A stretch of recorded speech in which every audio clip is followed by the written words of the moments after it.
authorities investigate the exact cause of the death of Prince. We know that the music legend suffered symptoms of the flu, according to his publicist.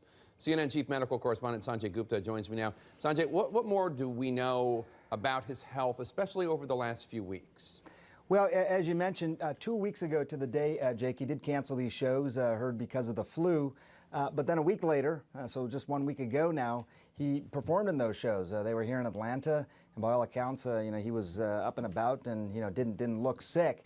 Important fact: when he was flying home back to Minnesota, the plane had to make an emergency landing, and he went into a hospital for about 3 hours at that time. Again, being treated for symptoms of the flu, we were told.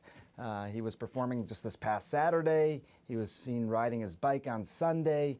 But then, obviously 4 days later, we hear that he has suddenly passed away. So it's early, Jake, to try and piece this all together. But that is what we know, at least over the last few weeks. Is it possible that somebody who's 57 years old and gets the flu dies in a kind of sudden manner like this? It is possible, Jake, but it wouldn't necessarily be the first thing that I would look at. Look, tens of thousands of people die every year because of the flu. Typically, they are elderly people or very young, or they have some sort of underlying medical condition.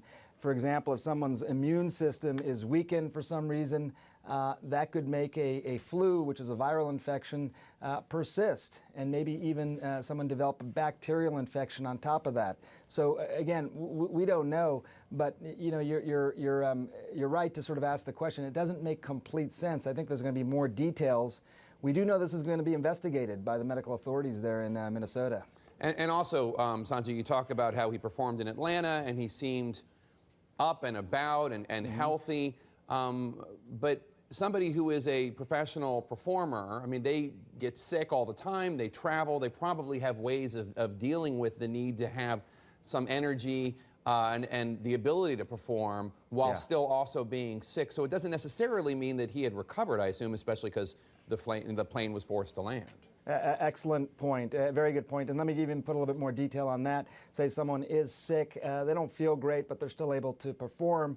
If they sort of tip over and become just even a little bit more dehydrated as a result of that performance in combination with the altitude, for example, on the plane, it could make them, much worse than they were. They already had the underlying illness, and there are certain things that can sort of tip somebody over, if you will.